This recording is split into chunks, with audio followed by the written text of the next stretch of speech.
श्रीमद् भागवत महापुराण प्रथम स्कंद 9वां अध्याय। युधिष्ठिर आदि का भीष्म जी के पास जाना और भगवान श्री कृष्ण की स्तुति करते हुए भीष्म जी का प्राण त्याग करना। सूत जी कहते हैं, इस प्रकार राजा युधिष्ठिर प्रजाद्रोह से भयभीत हो गए। फिर सब धर्मों का ज्ञान प्राप्त करने की इच्छा से उन्होंने कुरुक्षेत्र की यात्रा की, जहाँ भीष्म पितामह शरशय्या पर पड़े हुए थे। शौनक आदि ऋषियों उस समय उन सब भाइयों ने स्वर्ण जटित रथों पर, जिनमें अच्छे अच्छे घोड़े जुते हुए थे, सवार होकर अपने भाई युधिष्ठिर का अनुगमन किया। उनके साथ व्यास, धौम्य आदि ब्राह्मण भी थे। शौनक जी अर्जुन के साथ भगवान श्री कृष्ण भी रथ पर चढ़कर चले। उन सब भाइयों के साथ महाराज युधिष्ठिर की ऐसे शोभा हुई मानो यक्षों से घिरे हुए स्वयं कुबेर ही जा रहे हो। अपने अनुचरों और भगवान श्री कृष्ण के साथ वहां जाकर पांडवों ने देखा कि भीष्म पितामह स्वर्ग से गिरे हुए देवता के समान पृथ्वी पर पड़े हुए हैं। उन लोगों ने उन्हें प्रणाम किया। शौनक जी उसी समय भारतवंशियों के गौरव रूप भीष्म पितामह को देखने के लिए सभी ब्रह्मर्षि, देवर्षि और राजर्षि वहां आए। पर्वत, नारद, धौम्य, भगवान व्यास, बृहदश्व, भरद्वाज, शिष्यों के साथ परशुराम जी, वशिष्ठ, इंद्रप्रमद, त्रित, घृतसमद, असित, कक्षिवान, गौतम, अत्रि, विश्वामित्र, सुदर्शन तथा और भी सुखदेव आदि शुद्ध हृदय महात्मागण एवं शिष्यों के सहित कश्यप, अंगिरा पुत्र बृहस्पति आदि मुनिगण भी वहां पधारे। भीष्म पितामह धर्म को और देश काल के विभाग को, कहाँ किस समय क्या करना चाहिए, इस बात को जानते थे। उन्होंने उन बड़भागी ऋषियों को सम्मिलित हुआ देखकर उनका यथा योग्य सत्कार किया। वे भगवान श्री कृष्ण का प्रभाव भी जानते थे, अतः उन्होंने अपनी लीला से मनुष्य का वेश धारण करके वहां बैठे हुए तथा जगदीश्वर के रूप में हृदय में विराजमान भगवान श्री कृष्ण की बाहर तथा भीतर दोनों जगह पूजा की। पांडव बड़े विनय और प्रेम के साथ भीष्म पितामह के पास बैठ गए। उन्हें देखकर भीष्म पितामह की आंखें प्रेम के आंसुओं से भर गई। उन्होंने उनसे कहा, धर्मपुत्रों, हाय हाय, यह बड़े कष्ट और अन्याय की बात है कि तुम लोगों को ब्राह्मण धर्म और भगवान के आश्रित राह पर भी इतने कष्ट के साथ जीना पड़ा, जिसके तुम कदापि योग्य नहीं थे। अतीर्थी पांडु की मृत्यु के समय तुम्हारी अवस्था बहुत छोटी थी। उन दिनों तुम लोगों के लिए कुंती रानी को और साथ साथ तुम्हें भी बार बार बहुत से कष्ट झेलने पड़े। जिस प्रकार बादल वायु के वश में रहते हैं, वैसे ही लोकपालों के सहित सारा संसार काल भगवान के अधीन है। मैं समझता हूँ कि तुम लोगों के जीवन में ये जो अप्रिय घटनाएं घटित हुई है, वे सब उन्हीं की लीला है। नहीं तो जहाँ साक्षात धर्मपुत्र राजा युधिष्ठिर हो, गदाधारी भीमसेन और धनुर्धारी अर्जुन रक्षा का काम कर रहे हो, गांडीव धनुष हो और स्वयं श्री कृष्ण सुहृद हो, भला वहां भी विपत्ति की संभावना है। ये काल रूप श्री कृष्ण कब क्या करना चाहते हैं, इस बात को कभी कोई नहीं जानता। बड़े बड़े ज्ञानी भी इसे जानने की इच्छा करके मोहित हो जाते हैं। युधिष्ठिर, संसार की ये सब घटनाएं ईश्वर इच्छा के अधीन है। उसी का अनुसरण करके तुम इस अनाथ प्रजा का पालन करो, क्योंकि अब तुम ही इसके स्वामी और इसे पालन करने में समर्थ हो। ये श्री कृष्ण साक्षात भगवान है। ये सबके आदि कारण और परम पुरुष नारायण है। अपनी माया से लोगों को मोहित करते हुए ये यदुवंशियों में छिपकर लीला कर रहे हैं। इनका प्रभाव अत्यंत गूढ़ एवं रहस्यमय है। युधिष्ठिर, उसे भगवान शंकर, देवर्षि नारद और स्वयं भगवान कपिल ही जानते हैं, जिन्हें तुम अपना ममेरा भाई, प्रिय मित्र और सबसे बड़ा हितु मानते हो, तथा जिन्हें तुमने प्रेमवश अपना मंत्री, दूत और सारथी तक बनाने में संकोच नहीं किया है, वे स्वयं परमात्मा है। इन सर्वात्मा, सर्वदर्शी, अद्वितीय, अहंकार रहित और निष्पाप परमात्मा में उन ऊंचे नीचे कार्यों के कारण कभी किसी प्रकार की विषमता नहीं होती। युधिष्ठिर, इस प्रकार सर्वत्र सम होने पर भी देखो तो सही, वे अपने अनन्य प्रेमी भक्तों पर कितनी कृपा करते हैं। यही कारण है कि ऐसे समय में, जबकि मैं अपने प्राणों का त्याग करने जा रहा हूँ, इन भगवान श्री कृष्ण ने मुझे साक्षात दर्शन दिया है। भगवत परायण योगी पुरुष भक्ति भाव से इनमें अपना मन लगाकर और वाणी से इनके नाम का कीर्तन करते हुए शरीर का त्याग करते हैं और कामनाओं से तथा कर्म के बंधन से छूट जाते हैं।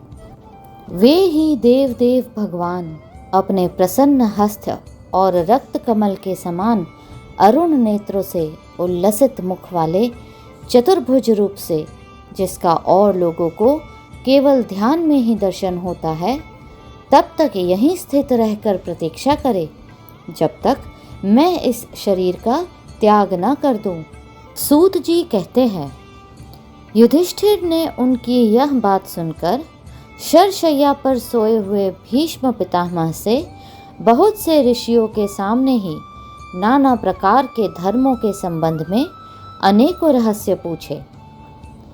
तब तत्ववेत्ता भीष्म पितामह ने वर्ण और आश्रम के अनुसार पुरुष के स्वाभाविक धर्म और वैराग्य तथा राग के कारण विभिन्न रूप से बतलाए हुए निवृत्ति और प्रवृत्ति रूप विविध धर्म, दान धर्म, राजधर्म, मोक्ष धर्म, स्त्री धर्म और भगवत धर्म, इन सब का अलग अलग संक्षेप और विस्तार से वर्णन किया। शौनक जी, इनके साथ ही धर्म, अर्थ, काम और मोक्ष, इन चारों पुरुषार्थों का तथा इनके प्राप्ति के साधनों का अनेकों उपाख्यान और इतिहास सुनाते हुए विभागशः वर्णन किया। भीष्म पितामह इस प्रकार धर्म का प्रवचन कर ही रहे थे कि वह उत्तरायण का समय आ पहुँचा, जिसे मृत्यु को अपने अधीन रखने वाले भगवत परायण योगी लोग चाहा करते हैं। उस समय हजारों रथियों के नेता भीष्म पितामह ने वाणी का संयम करके मन को सब ओर से हटाकर अपने सामने स्थित आदि पुरुष भगवान श्री कृष्ण में लगा दिया। भगवान श्री कृष्ण के सुंदर चतुर्भुज विग्रह पर उस समय पीतांबर फहरा रहा था। भीष्म जी की आंखें उसी पर एक टक लग गई।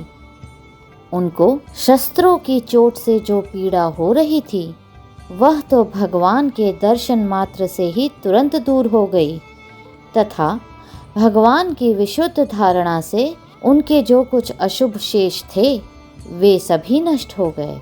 अब शरीर छोड़ने के समय उन्होंने अपनी समस्त इंद्रियों के वृत्ति विलास को रोक दिया और बड़े प्रेम से भगवान की स्तुति की। भीष्म जी ने कहा, अब मृत्यु के समय मैं अपनी यह बुद्धि, जो अनेक प्रकार के साधनों का अनुष्ठान करने से अत्यंत शुद्ध एवं कामना रहित हो गई है, यदुवंश शिरोमणि अनंत भगवान श्री कृष्ण के चरणों में समर्पित करता हूँ। जो सदा सर्वदा अपने आनंदमय स्वरूप में स्थित रहते हुए ही कभी विहार करने की, लीला करने की इच्छा से प्रकृति को स्वीकार कर लेते हैं, जिससे यह सृष्टि परंपरा चलती है। जिनका शरीर त्रिभुवन सुंदर एवं श्याम तमाल के समान सांवला है, जिस पर सूर्य रश्मियों का समान श्रेष्ठ पीतांबर लहराता रहता है और कमल सदृश मुख पर घुंघराली अलके लटकती रहती है, उन अर्जुन सखा श्री कृष्ण में मेरी निष्कपट प्रीति हो। मुझे युद्ध के समय की उनकी वह विलक्षण छवि याद आती है। उनके मुख पर लहराते हुए घुंघराले बाल घोड़ों की ताप की धूल से मटमैले हो गए थे और पसीने की छोटी छोटी बूंदें शोभायमान हो रही थी। मैं अपने तीखे बाणों से उनकी त्वचा को बींध रहा था। उन सुंदर कवच मंडित भगवान श्री कृष्ण के प्रति मेरा शरीर, अंतःकरण और आत्मा समर्पित हो जाए। अपने मित्र अर्जुन की बात सुनकर, जो तुरंत ही पांडव सेना और कौरव सेना के बीच में अपना रथ ले आए और वहां स्थित होकर जिन्होंने अपनी दृष्टि से ही शत्रु पक्ष के सैनिकों की आयु छीन ली, उन पार्थ सखा भगवान श्री कृष्ण में मेरी परम प्रीति हो। अर्जुन ने जब दूर से कौरवों की सेना के मुखिया हम लोगों को देखा, तब पाप समझकर वह अपने स्वजनों के वध से विमुख हो गया। उस समय जिन्होंने गीता के रूप में आत्मविद्या का उपदेश करके उसके सामयिक अज्ञान का नाश कर दिया, उन परम पुरुष भगवान श्री कृष्ण के चरणों में मेरी प्रीति बनी रहे। मैंने प्रतिज्ञा कर ली थी कि मैं श्री कृष्ण को शस्त्र ग्रहण कराकर छोड़ूंगा। उसे सत्य एवं ऊंची करने के लिए उन्होंने अपनी शस्त्र ग्रहण न करने की प्रतिज्ञा तोड़ दी। उस समय वे रथ से नीचे कूद पड़े और सिंह जैसे हाथी को मारने के लिए उस पर टूट पड़ता है, वैसे ही रथ का पहिया लेकर मुझ पर झपट पड़े। उस समय वे इतने वेग से दौड़े कि उनके कंधे का दुपट्टा गिर गया और पृथ्वी कांपने लगी। मुझ आतताई ने तीखे बाण मार मार कर उनके शरीर का कवच तोड़ डाला था, जिससे सारा शरीर लहूलुहान हो रहा था। अर्जुन के रोकने पर भी वे बलपूर्वक मुझे मारने के लिए मेरी ओर दौड़े आ रहे थे। वे ही भगवान श्री कृष्ण जो ऐसा करते हुए ही मेरे प्रति अनुग्रह और भक्त वत्सलता से परिपूर्ण थे, मेरी एकमात्र गति हो, आश्रय हो। अर्जुन के रथ की रक्षा में सावधान जिन श्री कृष्ण के बाएं हाथ में घोड़ों की रास थी और दाहिने हाथ में चाबुक, इन दोनों की शोभा से उस समय जिनकी अपूर्व छवि बन गई थी, तथा महाभारत युद्ध में मरने वाले वीर जिनकी इस छवि का दर्शन करते रहने के कारण सार रूपीय मोक्ष को प्राप्त हो गए, उन्हीं पार्थ सारथी भगवान श्री कृष्ण में मुझ मरणासन्न की परम प्रीति हो। जिनकी लटकीली सुंदर चाल, हाव भाव युक्त चेष्टाएं, मधुर मुस्कान और प्रेम भरी चितवन से अत्यंत सम्मानित गोपियाँ रासलीला में उनके अंतर्धान हो जाने पर प्रेमोन्माद से मतवाली होकर जिनकी लीलाओं का अनुकरण करके तन्मय हो गई थी, उन्हीं भगवान श्री कृष्ण में मेरा परम प्रेम हो। जिस समय युधिष्ठिर का राजसूय यज्ञ हो रहा था, मुनियों और बड़े बड़े राजाओं से भरी हुई सभा में सबसे पहले सबकी ओर से इन्हीं सबके दर्शनीय भगवान श्री कृष्ण की मेरी आंखों के सामने पूजा हुई थी। वे ही सबके आत्मा प्रभु आज इस मृत्यु के समय मेरे सामने खड़े हैं। जैसे एक ही सूर्य अनेक आँखों से अनेक रूपों में दिखते हैं, वैसे ही अजन्मा भगवान श्री कृष्ण अपने ही द्वारा रचित अनेक शरीरधारियों के हृदय में अनेक रूप से जान पड़ते हैं। वास्तव में तो वे एक और सबके हृदय में विराजमान है ही। उन्हीं इन भगवान श्री कृष्ण को मैं भेद भ्रम से रहित होकर प्राप्त हो गया हूँ। सूत जी कहते हैं, इस प्रकार भीष्म पितामह ने मन, वाणी और दृष्टि की वृत्तियों से आत्मस्वरूप भगवान श्री कृष्ण में अपने आप को लीन कर दिया। उनके प्राण वहीं विलीन हो गए और वे शांत हो गए। उन्हें अनंत ब्रह्म में लीन जानकर सब लोग वैसे ही चुप हो गए जैसे दिन के बीत जाने पर पक्षियों का कलरव शांत हो जाता है। उस समय देवता और मनुष्य नगाड़े बजाने लगे।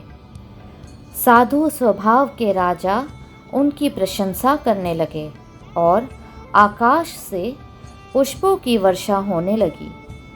शौनक जी, युधिष्ठिर ने उनके मृत शरीर की अंत्येष्टि क्रिया कराई और कुछ समय के लिए वे शोकमग्न हो गए।